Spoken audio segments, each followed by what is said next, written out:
के भग भाल पर, तन के भग भाल पर विराज रहा मैं, तन के भग भाल पर विराज रहा मैं। खोल पुतलियों के पट हो, खोल पुतलियों के पट निहार रहा मैं, निहार रहा मैं। तन के भग भाल पर विराज रहा मैं। खोल पुतलियों के पट हो, खोल पुतलियों के पट निहार रहा मैं, निहार रहा मैं। तन के भग भाल पर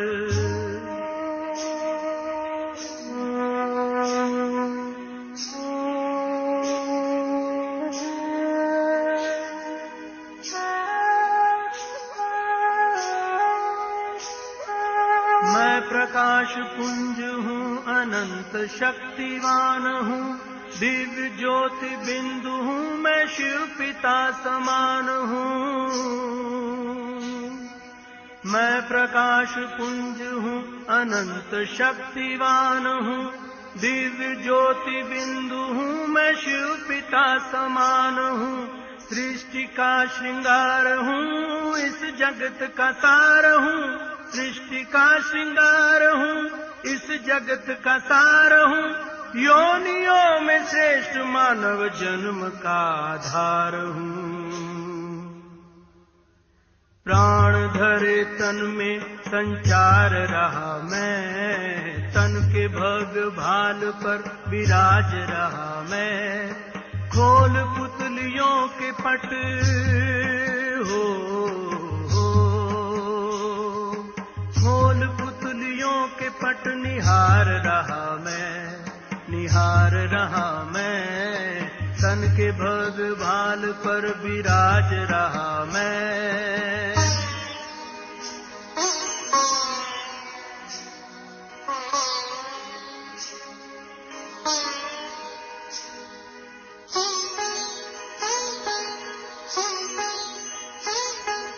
धरती का सितारा हूँ, देह का उजाला हूँ, सर्व का सहारा हूँ, मैं शिव पिता का प्यारा हूँ। धरती का सितारा हूँ, देह का उजाला हूँ, सर्व का सहारा, मैं शिव पिता का प्यारा हूँ। न्यारा हूँ, निराला हूँ, प्रसन्न चित्त वाला हूँ, न्यारा हूँ, निराला हूँ, प्रसन्न चित्त वाला हूँ। न्यारा हूँ तो प्यारा भी हूँ, शीतल हूँ, ज्वाला हूँ। दिव्य गुण से निज को नित निखार रहा मैं, तन के भग भाल पर विराज रहा मैं। खोल पुतलियों के पट हो, खोल पुतलियों के पट निहार रहा मैं, निहार रहा मैं। तन के भग भाल पर विराज रहा मैं।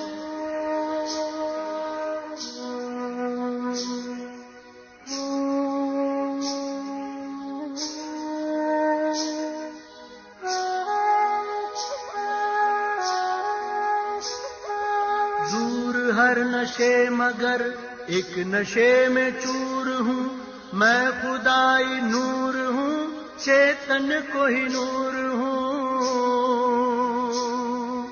दूर हर नशे मगर एक नशे में चूर हूँ, मैं खुदाई नूर हूँ, चेतन को ही नूर हूँ। खुशियों से भरपूर दिल में रखे ये गरूर, खुशियों से भरपूर दिल में रखे ये गरूर। ठान लूं जो चाहूं तो कर सकता जरूर हूँ। संग शिव के स्वर्ग भू पे ला रहा हूँ मैं, तन के भग भाल पर विराज रहा मैं। खोल पुतलियों के पट हो, खोल पुतलियों के पट निहार रहा मैं, तन के भग भाल पर विराज रहा मैं, तन के भग भाल पर विराज रहा मैं।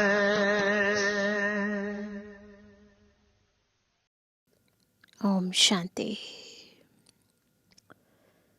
जब ओम शांति कहते हैं तो आत्मा को न केवल अपना स्वधर्म याद आता है, अपितु अपनी यथार्थ पहचान भी याद आ जाती है। वो पहला पाठ जो बाबा का बनते ही हम सभी ने पढ़ा, हमारा अस्तित्व, हमारी यथार्थ पहचान, कि हम जड़ नहीं हैं, चेतन शक्ति है, असत्य नहीं है, विनाशी नहीं है, सत्य है, अजर है, अमर है, अविनाशी है। और यही पहला पाठ जितना हम पक्का करते जाते हैं, उतना हम अपनी अंतिम स्थिति के समीप जल्दी पहुंचते जाते हैं। इसलिए रोज़ बाबा महावाक्यों में हमें आत्मिक स्थिति का, आत्मिक स्मृति का गहरा और गहरा अभ्यास कराते रहते हैं। आज भी बाबा बार बार हमें हमारे मूल स्वरूप में लाने का अभ्यास करा रहे हैं, हमें इसका महत्व बता रहे हैं। सुनते हैं बाबा के मधुर महावाक्य। तो आज है 11 तारीख, 11 जुलाई 2024। बाबा के मधुर महावाक्य है, मीठे बच्चे, सुन्न अवस्था। सुन्न, बॉडी का कोई ऑर्गन सुन्न हो जाता है ना, ब्लड सर्कुलेशन नहीं होता, तो बिल्कुल फीलिंग ख़त्म हो जाती है उस पर्टिकुलर ऑर्गन में। तो बिल्कुल ऐसी सुन्न अवस्था, अर्थात अशरीरी बनने का अभी समय है। इसी अवस्था में रहने का अभ्यास करो। बिल्कुल बॉडीलेस है, बॉडी में पर फीलिंग नहीं है, ऐसी अशरीरी स्थिति का अभ्यास करना है। प्रश्न है, सबसे ऊंची मंजिल कौन सी है? उसकी प्राप्ति कैसे होगी? उत्तर है संपूर्ण सिविलाइज्ड बनना। सिविलाइज्ड आत्मिक दृष्टि, सबको रूहानी नज़रों से देखना, रूह समझ कर देखना, रूह को देखना। तो संपूर्ण सिविलाइज्ड बनना, यही ऊंची मंजिल है। कर्मेंद्रियों में ज़रा भी चलाए मानी न आए, तब संपूर्ण सिविलाइज्ड बने। जब ऐसी अवस्था हो तब विश्व की बादशाही मिल सकती है। गायन भी है, चढ़े तो चाखे बैकुंठ रस, गिरे तो चकनाचूर। अर्थात राजाओं का राजा बने, नहीं तो प्रजा। अब जांच करो, मेरी वृत्ति कैसी है? कोई भी भूल तो नहीं होती है?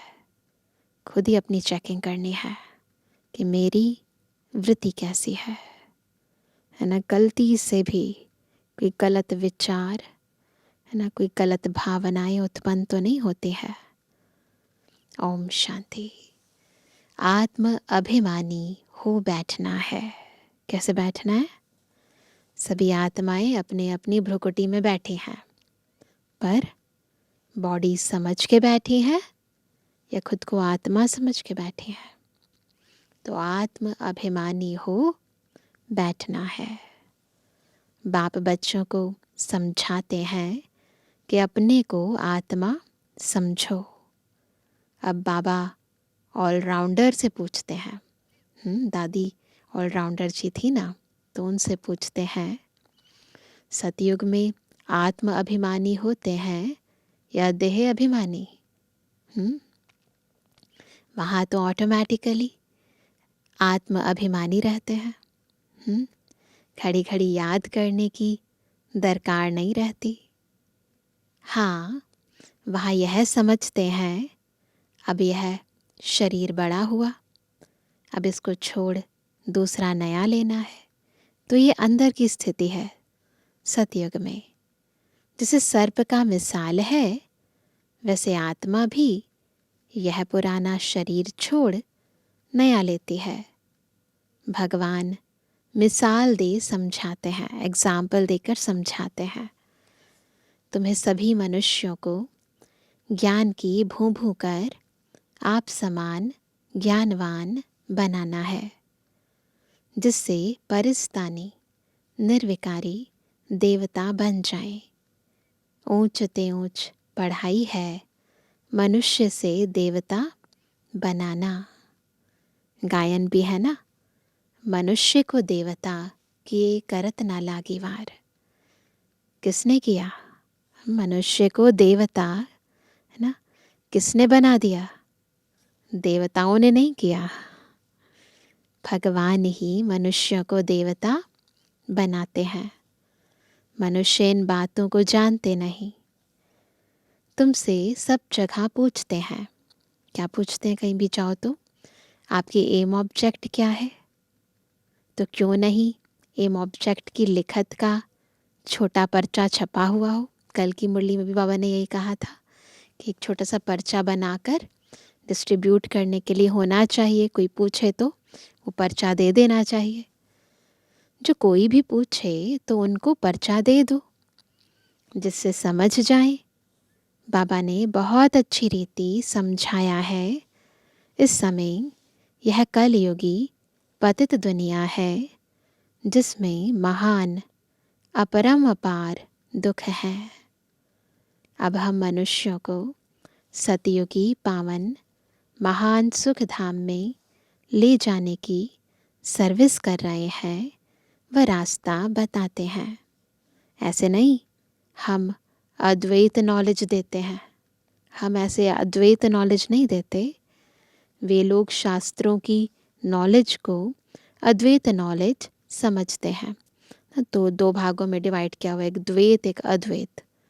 तो बाबा कहते हैं वास्तव में वह कोई अद्वैत नॉलेज है नहीं, है ना। अद्वैत नॉलेज लिखना भी रॉन्ग है। मनुष्यों को क्लियर कर बताना है।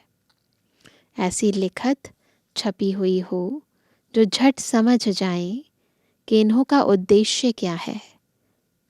कलयुगी पतित भ्रष्टाचारी मनुष्यों को हम अपार दुखों से निकाल सतयुगी पवित्र श्रेष्ठाचारी अपार सुखों की दुनिया में ले जाते हैं। ऐसा पर्चे में लिखा हो और स्पष्टता से लिखा हो। बाबा यह ऐसे यानी निबंध बच्चों को देते हैं। ऐसे क्लियर कर लिखना है। सब जगह ऐसी तुम्हारी लिखत रखी हो, झट वह निकाल कर दे देनी चाहिए। तो समझें हम तो दुख धाम में हैं, गंध में पड़े हैं। मनुष्य कोई समझते थोड़ी ही है कि हम कलयुगी पतित दुख धाम के मनुष्य हैं। यह हमको अपार सुखों में ले जाते हैं। तो ऐसा एक अच्छा पर्चा बनाना है, जिसे बाबा ने भी छपाया था। सतयुगी हो या कलयुगी, परंतु मनुष्य समझते थोड़ी है कि सतयुगी है या कलयुगी है।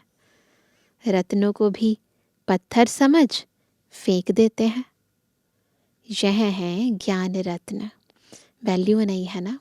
हीरों की परख जौहरी को होती है, हर एक को नहीं होती है। तो इन ज्ञान रत्नों की भी परख हम बच्चों को है, बाबा को है। वह समझते हैं शास्त्रों में रत्न है। तुम क्लियर कर ऐसा बोलो जो समझे यहाँ तो अपार दुख है। ऐसी क्लैरिटी से पता चले कि सच में ये दुख धाम है और भगवान हमको सुख धाम में ले जाते हैं। दुखों की भी लिस्ट हो। कई बार बाबा मुरली में कहते हैं कि दुखों की भी लिस्ट बनाओ और सुखों की भी लिस्ट बनाओ। तो दुखों की भी लिस्ट हो कम से कम कितने हों? 101 तो नहीं, ये भी कम ही है वैसे, कलयुग में तो बहुत हैं। कम से कम 101 तो ज़रूर हो। इस दुख धाम में अपार दुख है। यह सब लिखो, सारी लिस्ट निकालो। दूसरे तरफ फिर अपार सुख, वहाँ दुख का नाम नहीं होता। बिल्कुल कंट्रास्ट है ना सुख धाम। हम वह राज्य अथवा सुख धाम स्थापन कर रहे हैं जो झट मनुष्यों का मुख बंद हो जाए। यह कोई समझते थोड़ी है कि इस समय दुख धाम है। इसको तो वह स्वर्ग समझ बैठे हैं। बड़े बड़े महल, बड़े बड़े मंदिर आदि बनाते रहते हैं। यह थोड़ी जानते हैं कि यह सब खत्म हो जाने हैं। पैसे तो उन्हों को बहुत मिलते हैं रिश्वत के। बाप ने समझाया है, यह सब है माया का, साइंस का घमंड। मोटरे, एरोप्लेन आदि यह सब माया का शो है। यह भी कायदा है। जब बाप स्वर्ग की स्थापना करते हैं तो माया भी अपना भभका दिखाती है। इसको कहा जाता है माया का पंप। अब तुम बच्चे सारे विश्व में शांति स्थापन कर रहे हो। अगर माया की कहाँ प्रवेशता हो जाती है तो बच्चों को अंदर खाता है। होता है ना, अगर कहीं भी मन में चोर है ना, किसी के प्रति कोई गलत भावनाएं हैं तो अंदर खाता है। जब कोई किसके नाम रूप में फंस पड़ते हैं तो बाप समझाते हैं यह क्रिमिनलाइज्ड है ना। देह की नज़र से देखा ना, क्रिमिनलाइज्ड है। विकार की दृष्टि से देखा ना, कलयुग में है क्रिमिनलाइजेशन, सतयुग में है सिविलाइजेशन। इन देवताओं के आगे सब माथा टेकते हैं। क्यों? पवित्र है। आप निर्विकारी, हम विकारी। इसलिए बाप कहते हैं हर एक अपनी अवस्था को देखे। बड़े बड़े अच्छे महारथी अपने को देखे। हमारी बुद्धि किसके नाम रूप में जाती तो नहीं। चेक करो, किसी का नाम, किसी का रूप, उसके पास जाते ही अट्रैक्शन तो नहीं होती है ना, कुछ कशिश तो नहीं होती। बहुत गहराई से चेक करना है, कहाँ मेरी बुद्धि जाती है, कहाँ मेरा मन जाता है, कहाँ कई बारी देह के साथ भी पास चले जाते हैं। बहुत गहराई से खुद को चेक करना है। फलानी बहुत अच्छी है, यह करें, कुछ अंदर में आता है। यह तो बाबा जानते हैं। इस समय संपूर्ण सिविलाइज्ड कोई है नहीं। जरा भी चलाएमानी न आए। बिल्कुल पक्का, जरा भी चलाएमानी न आए। बहुत मेहनत है। कोई विरले ऐसे होते हैं। आंखें कुछ ना कुछ धोखा ज़रूर देती है। ड्रामा किसकी सिविलाइज्ड जल्दी नहीं बनाएगा। खूब पुरुषार्थ कर अपनी जांच करनी है। कहाँ हमारी आंखें धोखा तो नहीं देती हैं। विश्व का मालिक बनना बड़ी ऊंच मंजिल है। चढ़े तो चाखे बैकुंठ रस और गिरे तो चकनाचूर। अर्थात राजाओं का राजा बनते गिरे तो प्रजा में चले जाएंगे ना। चले किस लिए थे? ज्ञान मार्ग क्यों लिया? राजाओं का राजा बनने के लिए। और यदि माया ने धोखा दे दिया, विकार में गए है ना, क्रिमिनलाइज्ड हुई तो चकनाचूर, प्रजा में चले जाएंगे। आजकल तो कहेंगे विकारी ज़माना है। भल कितने बड़े आदमी हैं, समझो क्वीन है, उनके अंदर भी डर रहता होगा कि कहाँ कोई हमें उड़ा ना दे। होता है ना, जितना बड़ा व्यक्ति उतना डर बहुत होता है। हर एक मनुष्य में अशांति है। कोई कोई बच्चे भी कितनी अशांति फैलाते हैं, है ना। घरों में बच्चे कहीं बहुत तंग करते हैं माँ बाप को। तुम शांति स्थापन कर रहे हो तो पहले तो खुद शांति में रहो। शांति मतलब ऐसे नहीं कि बिल्कुल चुपचाप होकर अकेले में जाके बैठना, नहीं। अंदर, आत्मा के अंदर जो गहरी शांति है उसको अनुभव करना है। वो तो शोर भी हो ना बाहर तो भी अनुभव कर सकते हैं। तो पहले अपने अंदर उस शांति की अनुभूति गहनता से करनी है, तब दूसरे में भी वह बल भरे। वहाँ तो बड़ा शांति का राज्य चलता है। आंखें सिविल बन जाती हैं, किसी के प्रति कोई विकारी दृष्टि नहीं होती। तो बाप कहते हैं अपनी जांच करो, आज मुझ आत्मा की वृत्ति कैसी रही। इसमें बहुत मेहनत है, बहुत ही ज़्यादा महीनता से खुद की चेकिंग करने की ज़रूरत होती है ना, कि मेरे अंदर की वृत्ति कैसे रही। ज़रा भी चलायमानी ना हो, कोई अट्रैक्शन ना हो। तो वह कहते इसमें बहुत मेहनत है, अपनी संभाल रखनी है। बेहद के बाप को भी सच कभी नहीं बताते हैं। कदम कदम पर भूलें होती रहती हैं। थोड़ा भी उस क्रिमिनल दृष्टि से देखा, थोड़ा भी देखा तो भूल हुई, फौरन नोट करो। ज़रा भी उस दृष्टि से देखा, भूल हुई, नोट करो। 10-20 भूलें तो रोज़ करते ही होंगे, जब तक अभुल बने। परंतु सच कोई बताते थोड़ी है। देह अभिमानी से कुछ न कुछ पाप ज़रूर होगा, वह अंदर खाता रहेगा। जो पाप होगा ना, फिर वो अंदर आत्मा को खाता है, कमज़ोर बनाता है। कहीं तो समझते ही नहीं कि भूल किसको कहते हैं। जानवर समझते हैं क्या? तुम भी इस ज्ञान के पहले बंदर बुद्धि थे। जानवर क्यों कहा बाबा ने? बुद्धि जो है ना, वो अभी तक प्योर नहीं बनी है, पवित्र नहीं बनी है। तो जैसे जानवरों की बुद्धि है ना, वहाँ की मनुष्य और जानवर में अंतर क्या है? बुद्धि का ही अंतर है। तो बाबा वैसे ही कहते हैं कि तुम भी इस ज्ञान से पहले बंदर बुद्धि थे, विकारी बुद्धि थे ना। तो इसलिए बाबा कहते हैं अब कोई 50%, कोई 10%, कोई कितना चेंज होते जाते हैं। यह आंखें तो बहुत धोखा देने वाली हैं, सबसे तीखी हैं आंखें। तो इसलिए सारी चेकिंग किसकी करनी है? आंखों की। क्या देखती हैं, क्यों उधर बार बार नजर जाती है ना। बाप कहते तुम आत्मा अशरीरी आई थी, शरीर नहीं था। याद आ रहा है? जब ऊपर से आए थे हम आत्माएं, बॉडी के साथ नहीं आए थे। क्या अभी तुमको पता है कि दूसरा कौन सा शरीर लेंगे? पता है? किस संबंध में जाएंगे? मालूम नहीं पड़ता।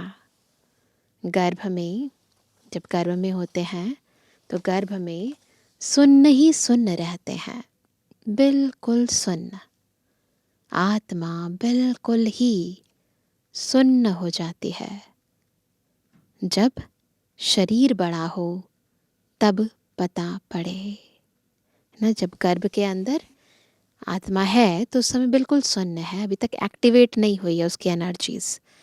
परंतु जैसे जैसे बॉडी ग्रो होती जाती है, बड़ा होता जाता है, वैसे वैसे एक्टिवेट होती रहती है, आत्मा की शक्तियाँ इमर्ज होती जाती हैं। तो तुमको ऐसा बनकर जाना है। बस यह पुराना शरीर छोड़कर हमको जाना है। फिर जब शरीर लेंगे तो स्वर्ग में अपना पाठ बचाएंगे। सुन्न होने का ना अभी समय है फिर से वैसे इनएक्टिवेट, बॉडी की हलचल बिल्कुल ना हो, आत्मा अपनी टोटल सोल कॉन्शियस स्टेज पर हो, है ना। शरीर की हलचल का प्रभाव बिल्कुल आत्मा पर ना पड़े, ऐसी स्थिति हो जाए। तो ये अभी वो समय है जब हम इस अवस्था का अभ्यास कर सकते हैं। भल आत्मा संस्कार ले जाती है। जब शरीर बड़ा होता है तब संस्कार इमर्ज होते हैं। अभी तुमको घर जाना है, इसलिए पुरानी दुनिया का, इस शरीर का भान उड़ा देना है। न पुरानी दुनिया का भान हो, ना इस पुरानी देह का भान हो, बिल्कुल फीलिंग नहीं हो। कुछ भी याद ना रहे। परहेज बहुत रखना है। जो अंदर में होगा वही बाहर निकलेगा।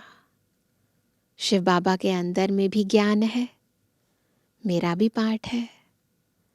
मेरे लिए ही कहते हैं ज्ञान का सागर। तो ज्ञान का सागर है, बाबा की बुद्धि में ज्ञान है। तो जैसे ही बॉडी मिलती है ब्रह्मा बाबा की, तो ज्ञान टपकने लग जाता है। महिमा गाते हैं, अर्थ कुछ नहीं जानते, महिमा गाते हैं। तू प्यार का सागर है, तेरी एक बूंद के प्यासे हम। परंतु कैसे है वो प्यार का सागर, ज्ञान का सागर, सुखों का सागर, तो वो तो प्रैक्टिकल में अब हम समझते हैं ना। अभी तुम अर्थ सहित जानते हो, बाकी आत्मा की बुद्धि ऐसी वर्थ नॉट अ पैनी हो जाती है, बिल्कुल यूजलेस हो जाती है बुद्धि। अब बाप कितना बुद्धिवान बनाते हैं। मनुष्यों के पास तो करोड़ पदम है, यह माया का पॉम्प है ना। साइंस में जो अपने काम की चीज़ें हैं वह वहाँ भी होंगी न, वो आत्माएं संस्कार लेकर जाएंगी। वह बनाने वाले वहाँ भी जाएंगे, राजा तो नहीं बनेंगे, है ना।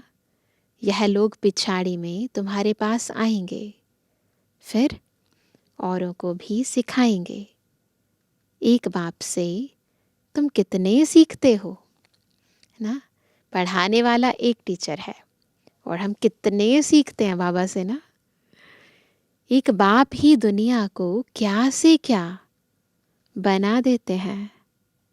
इन्वेंशन हमेशा एक निकालते हैं।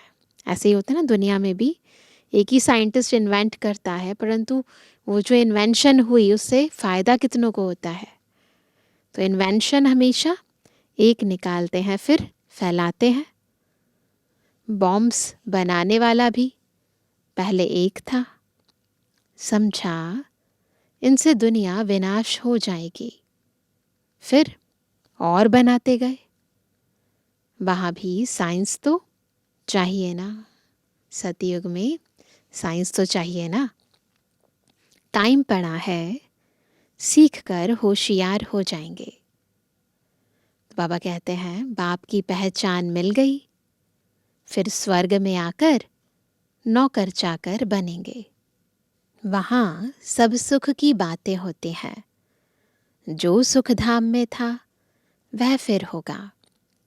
वहाँ कोई रोग दुख की बात नहीं, यहाँ तो अपरंपार दुख है, वहाँ अपरंपार सुख है। अभी हम यह स्थापन कर रहे हैं, दुख हरता सुख करता एक बाप ही है। पहले तो खुद की भी ऐसी अवस्था चाहिए। सिर्फ पंडिताई नहीं चाहिए, यानी पंडिताई मतलब केवल सुनना और सुनाना नहीं है, धारण भी करना है। तो पहले खुद की ऐसी अवस्था बनानी है। ऐसी एक पंडित की कथा है, बोला राम नाम कहने से पार हो जाएंगे, है ना। दूसरों को सुनाता था कि राम नाम कहेंगे तो नदी पार हो जाएगी, परंतु एक बार जब खुद को पार करनी थी तो भक्त लोग तो राम राम कहकर पार कर गए, और जब अपनी बारी आई तो फिर नहीं कर पाया, डूब गया। तो पहले खुद की ऐसी अवस्था होनी चाहिए। तो बाबा कहते हैं यह इस समय की बात है। तुम बाप की याद में विषय सागर से क्षीर सागर में चले जाते हो, है ना। राम राम कहने से पार हो जाएंगे। तो ऐसे बाबा को याद करने से, वो राम नहीं परंतु एक शिव बाबा बेहद के राम को याद करने से ये विषय वैतरणी नदी से पार हो जाएंगे, क्षीर सागर में चले जाएंगे। यहाँ तुम बच्चों की अवस्था बड़ी अच्छी चाहिए। योग बल नहीं है, क्रिमिनलाइज है। अवस्था ऐसी होनी चाहिए ना, इतना अच्छा योग बल हो, ऐसी सिविल आई हो जो बस बाबा की याद बुद्धि में रहे और सहजता से पार हो जाए। परंतु बाबा कहते योग बल नहीं है, क्रिमिनलाइज हैं, तो उनका तीर लग नहीं सकता। आंखें सिविल चाहिए।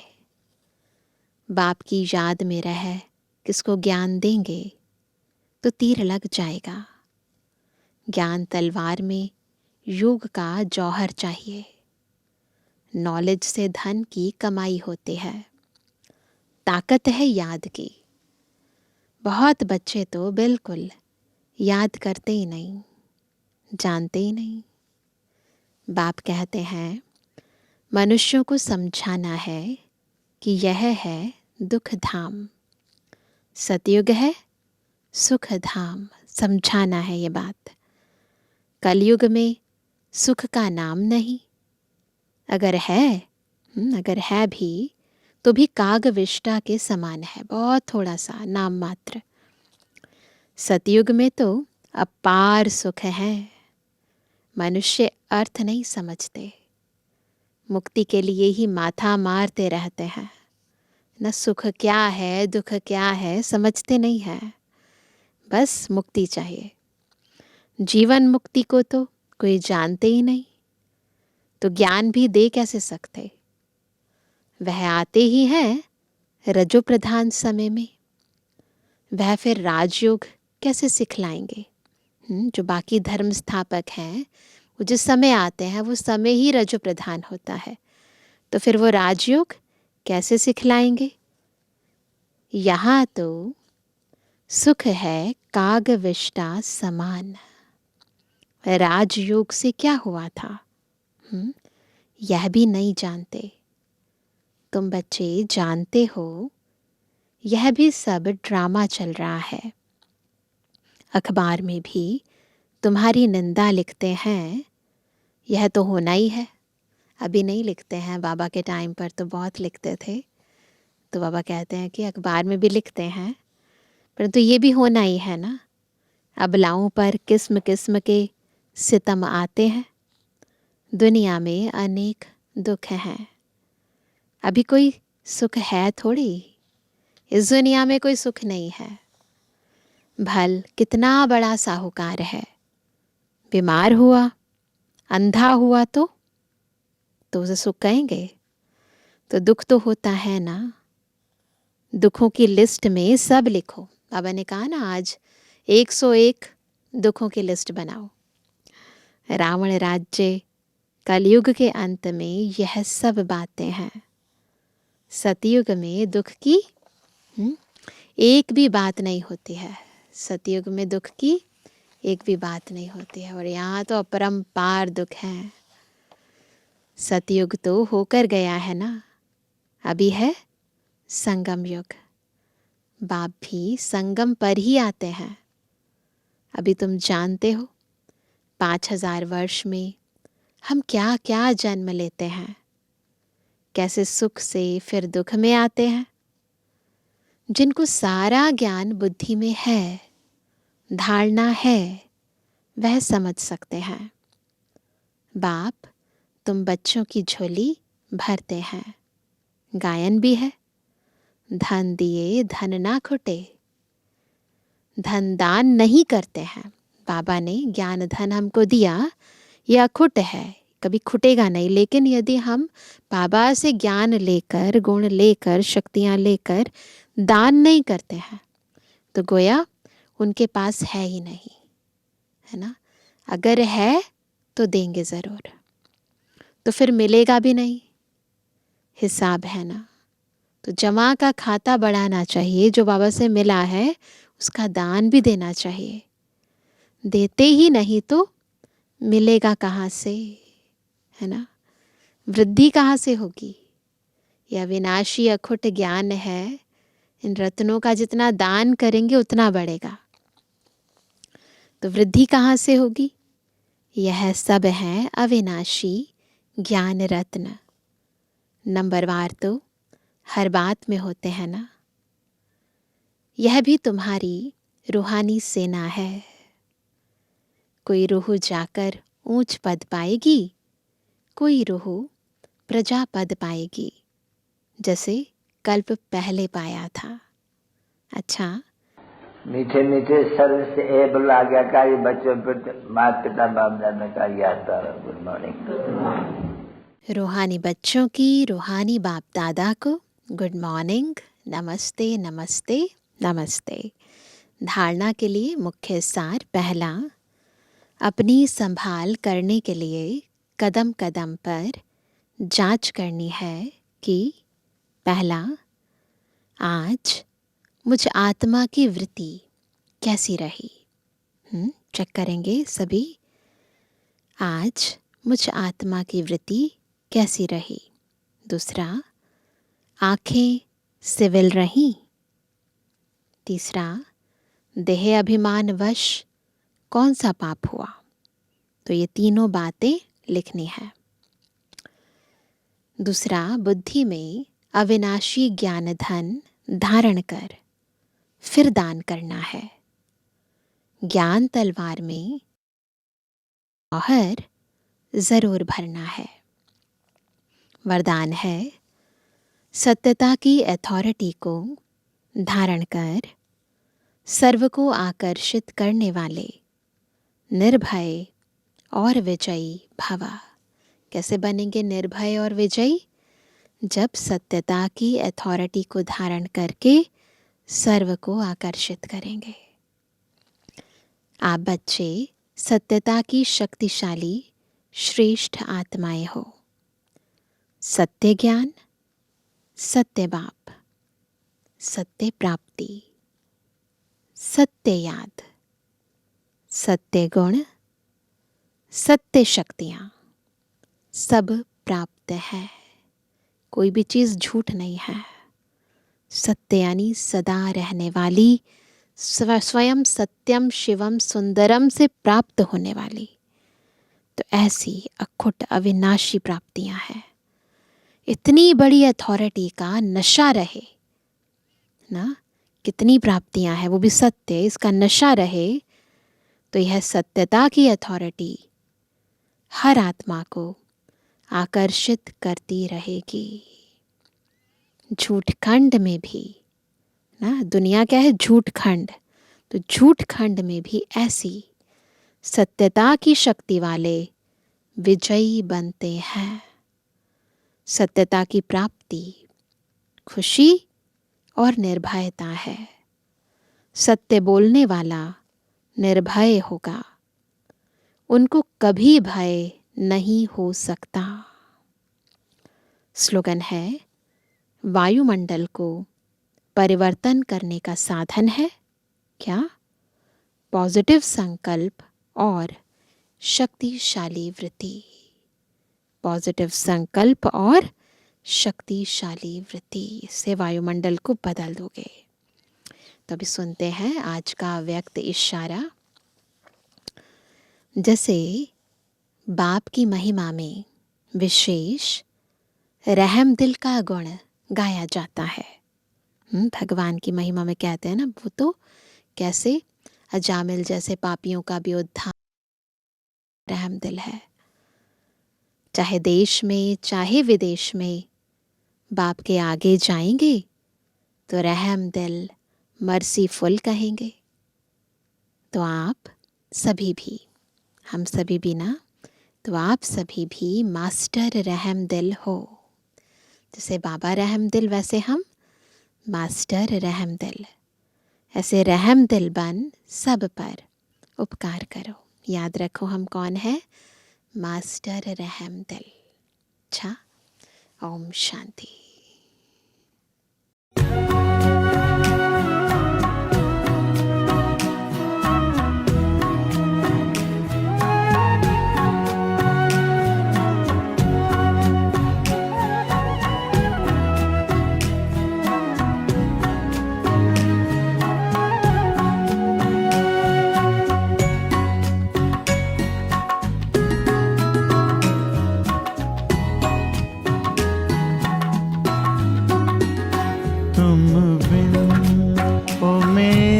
बाबा अब दिल कहीं ना लगता। तुम बिन ओ मेरे बाबा अब दिल कहीं ना लगता। तन है भले यहाँ पर, तन है भले यहाँ पर, मन तो वतन में रहता।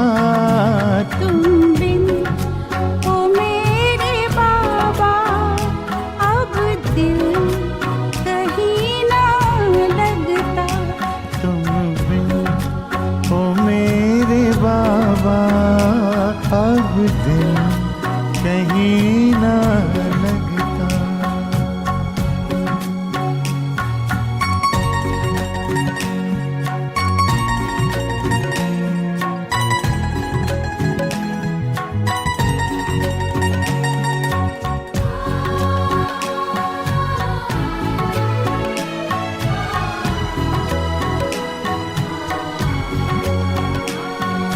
जलते हैं अंधेरों में आँखों के दो दिए, आँखों के दो दिए।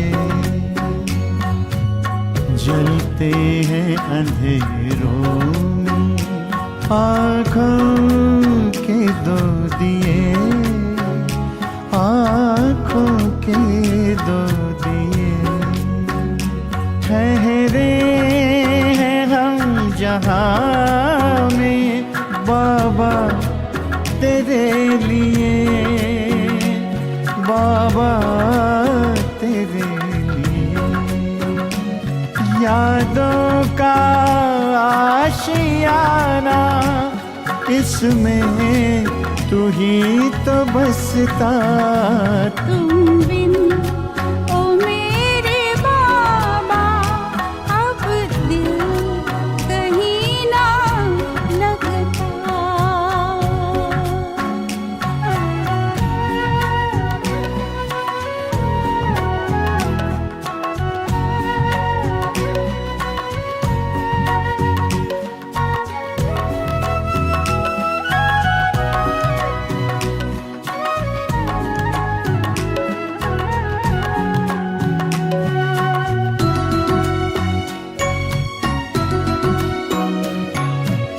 नैना तुम्हें निहारे रहती खुली ये पलकें, रहती खुली ये पलकें।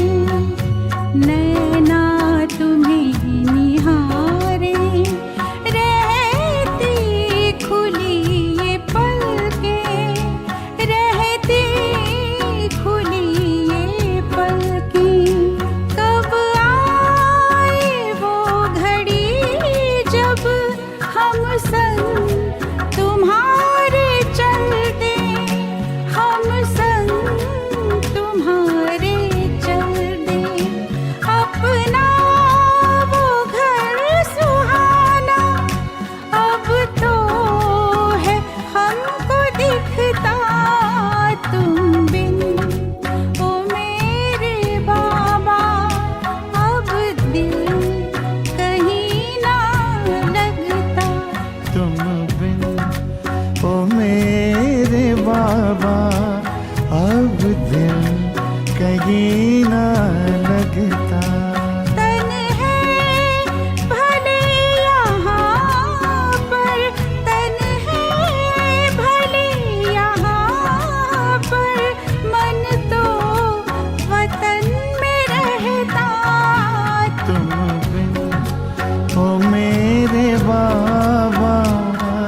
अब दिल कहीं न लगता। तुम बिन ओ मेरे बाबा अब दिल कहीं ना लगता। तुम बिन ओ मेरे बाबा अब दिल